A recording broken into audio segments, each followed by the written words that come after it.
Et bonjour à tous, bienvenue sur la chaîne L'Outil Primitif. Après un long moment d'absence, mais ça y est, les vidéos vont reprendre petit à petit avec les beaux jours qui arrivent. Bon, j'espère que tout le monde va bien et on attaque tout de suite. Alors j'avais commencé une série sur les petits couteaux, sur les petits formats de couteaux que j'utilisais. La dernière en date étant un couteau de Fabrice Delbar, un couteau artisanal de petit format. Normalement, j'aurais dû faire une vidéo sur un petit industriel que j'utilise régulièrement et ensuite sur un couteau low cost industriel de petite taille également. Mais entre-temps, du coup, après tout ce temps d'absence, j'ai reçu un super petit couteau à la maison. Et du coup, je voulais faire une petite vidéo déjà dans un premier temps pour remercier l'artisan qui me l'a envoyé. Et aussi pour lui faire un petit coup de pub parce que prochainement, il a un petit événement, donc en juin.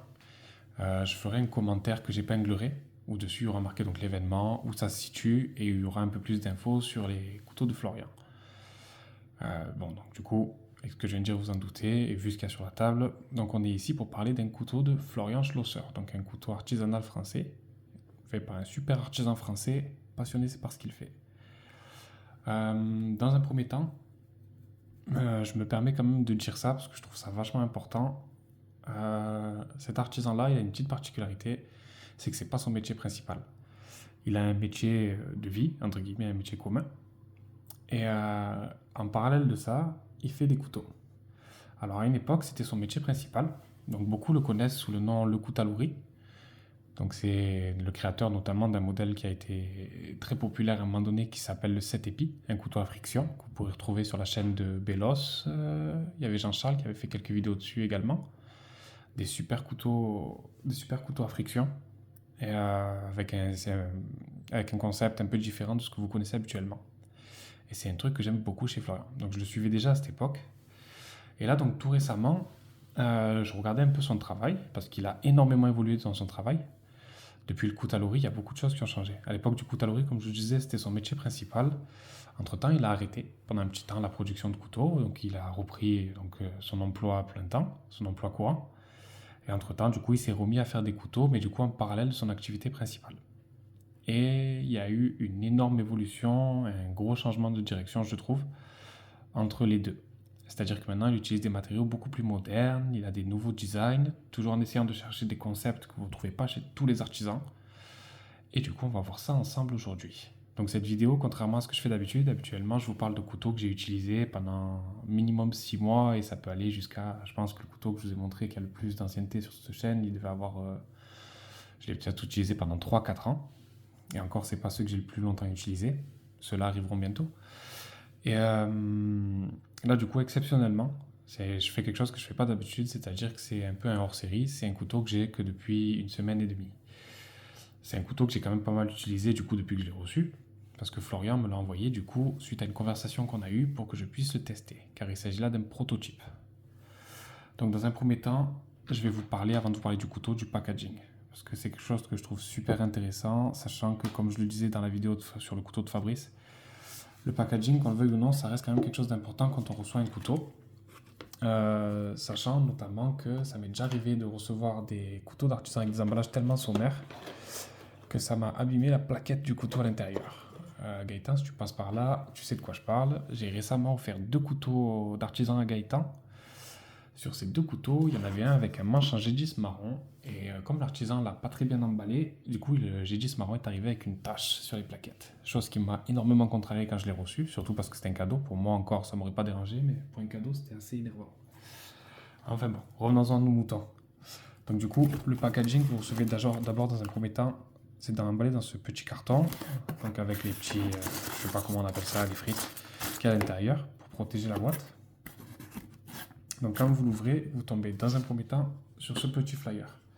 Ça c'est pareil, ça peut être un détail anodin pour certains, mais moi je trouve ça pas mal d'avoir un petit flyer.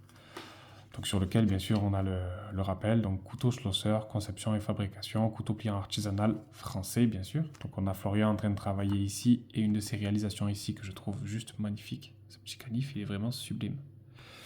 Donc vous avez quelques détails sur la prod de Florian bien sûr. Hein, donc qui met bien l'accent sur le côté passion et savoir-faire, ce que je trouve très important quand on achète un couteau artisan. Et en bas de ce flyer, vous avez donc 3 de ses contacts. Donc son numéro de téléphone, son Facebook. Moi, c'est par Facebook que j'ai discuté avec lui. Mais bon, quand je lui commanderai un couteau, je pense qu'il faudra qu'on s'appelle. Et hop, vous avez son Insta également. De l'autre côté, pareil, d'autres infos. Donc pour ceux que ça intéresse de le lire, je vous laisserai mettre pause pour pouvoir lire ce qui a marqué, sachant que vous pouvez le retrouver encore une fois sur son Facebook. Sa localisation, donc il est à Belfort, entre Mulhouse et Veillard. Hop, et encore ses contacts. Et donc à l'intérieur de ce carton, après le flyer, tchac, vous tombez sur cette magnifique boîte. Hop, qui ai travaillé à Jeff de Bruges, me rappelle les ballotins, les boîtes de ballotins de chocolat qu'on utilise. Je trouve ça assez sympa. Donc toujours pareil, avec son nom dessus. Vous ouvrez cette jolie petite boîte et là on tombe donc sur ces nouveaux formats de cartes. Donc avec marqué couteau schlosser, toujours pareil. Hop, là du coup vous avez tous ces contacts. Donc hôtellerie artisanale, terroir de Belfort France, le ciré. Et là vous avez du coup tous les endroits où vous pouvez voir son travail ou le contacter. Donc son mail, son portable, son Facebook, son Instagram. Et si vous voulez quelques vidéos qui sont plutôt intéressantes pour voir ses modèles ou voir comment il fabrique, vous avez sa chaîne YouTube que je vous recommande. Hop là. Donc ça c'est la petite carte. Et ensuite quand vous l'ouvrez du coup à l'intérieur, vous avez toutes les specs de ses couteaux. Donc Florian ne donne plus de nom à ses couteaux. Maintenant il est juste sur des numéros. Et donc là du coup on est sur le pliant numéro 66. Et je vous donnerai les specs juste après. Tac. Donc là quand vous ouvrez, donc vous avez la petite paille et vous avez le couteau au milieu. Et donc voici le super couteau que m'a envoyé Florian. Alors là-bas c'est parti d'une conversation toute simple avec Florian. C'est-à-dire qu'en fait, je lui ai tout simplement envoyé un compliment sur un canif qu'il a fait récemment avec un manche en titane, un odyssée bleu que je trouvais magnifique. Du coup, on a discuté un peu coutellerie tous les deux et il m'a gentiment proposé de m'envoyer gracieusement ce couteau pour que je puisse le tester. Donc, il s'agit d'un prototype d'un nouveau système de cran forcé qu'il fait. Et donc, on va voir ça ensemble. Comme je vous ai dit, là, ça ne sera pas une vidéo comme je fais d'habitude, avec un retour d'expérience, où je vous dis tout ce qui est positif ou négatif sur le couteau. C'est juste une vidéo de présentation pour vous montrer le modèle. Pour vous montrer les nouvelles créations de Florian, du coup. Donc, au niveau des specs, on est sur une lame en 14C28N, un ressort dans le même acier, donc en 14C28N. C'est un détail, mais ça, pareil, c'est pas tous les artisans qui le font de faire un ressort dans le même acier que la lame. Ça permet d'avoir quelque chose de vachement plus durable. Les platines, on est sur du 304L.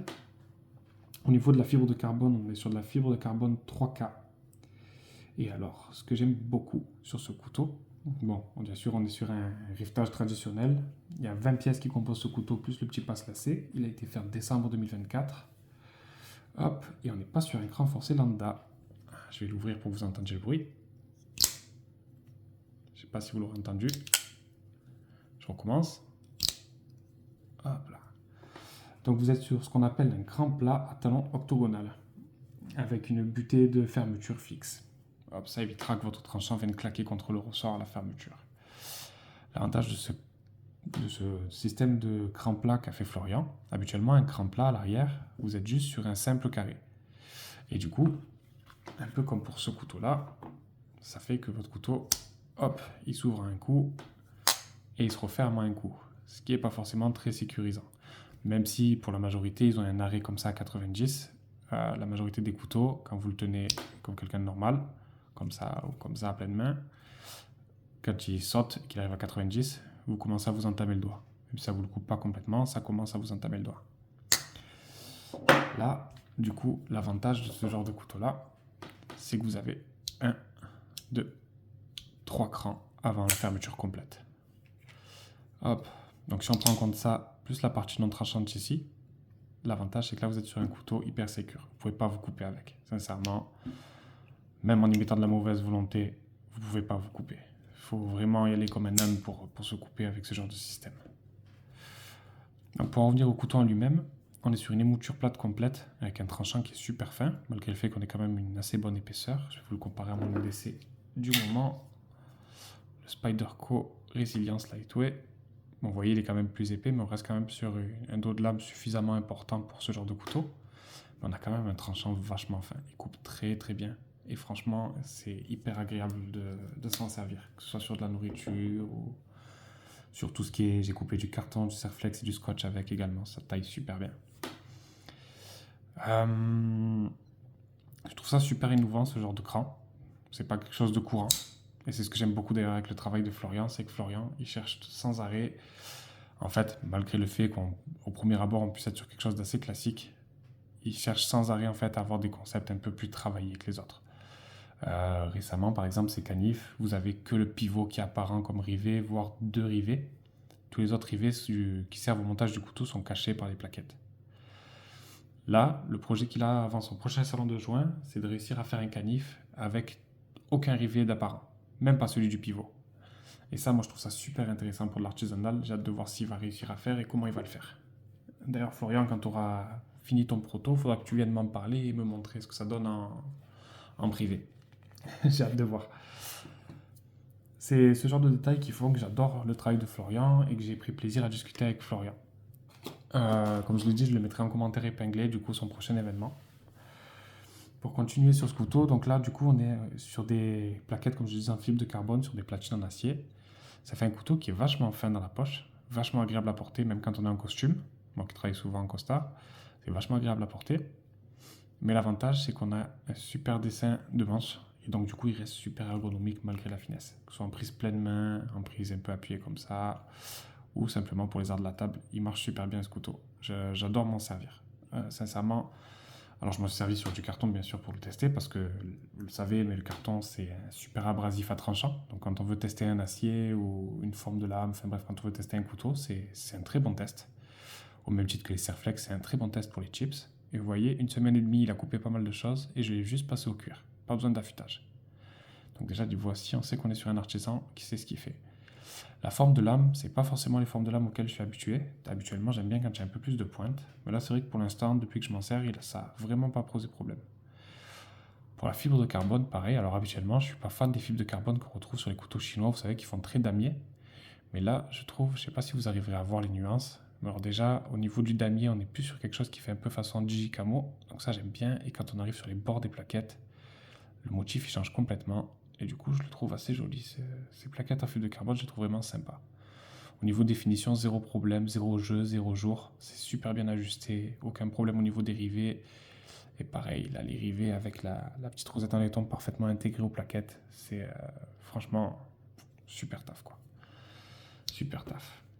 À savoir que, pour vous donner une idée, vous connaissez la résistance d'un douk-douk. Quand je porte mon douk-douk en EDC, j'ai tendance à faire sauter 1 à 2 fois le cran, voire même 3 à 4 fois le cran dans la semaine. Sur les Victorinox, ça m'arrive tout le temps quand je coupe du carton. Là, sur ce couteau-là, ça m'arrivait qu'une fois dans la semaine. Et comme il y a ce système-là, donc Florian, oui, ton cran est fiable, je ne me suis absolument pas entamé le doigt. Contrairement au Victorinox où je me suis plusieurs fois coupé, ou au Douk où il a déjà commencé à me mordre un peu. Au niveau dimension, j'ai pas pris toutes les specs, donc j'ai pas pris le poids, j'ai pas pris les tailles exactes. Parce que comme je l'ai dit, là c'est vraiment juste une vidéo de présentation rapide et je vous ferai une bonne vidéo de présentation comme je le fais habituellement quand ça fera plus longtemps que je m'en sers. J'ai juste pris de quoi vous le comparer. Donc là je vais vous le comparer du coup avec un modèle, hop, le canif. Donc ça c'est des modèles de canif comme ils faisaient avant, quand il s'appelait le Kutalori, avec des plaquettes en ivoire de mammouth, hop, et une lame et un ressort, tchac, au carbone. Ça vous donnera une petite idée de taille. Je vais vous sortir un Opinel numéro 7 pour mettre à côté. Je vais vous donner une échelle.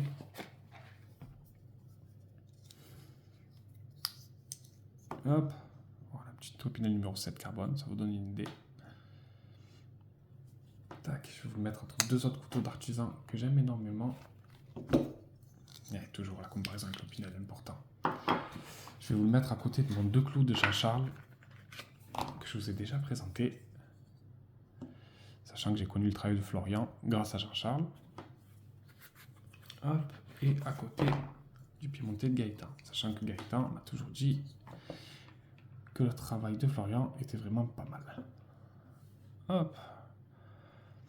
Voilà, ça vous donnera des petites indications de taille. Et pour terminer, je vais vous le mettre à côté d'un couteau industriel, parce que pour cette lame, Florian l'a qualifié lui-même de pelle à tarte. Et donc du coup, ça vous donnera une idée, parce que là, je vais vous comparer à côté de mon EDC du moment, comme je le disais. Donc le Spyderco Resilience Lightweight.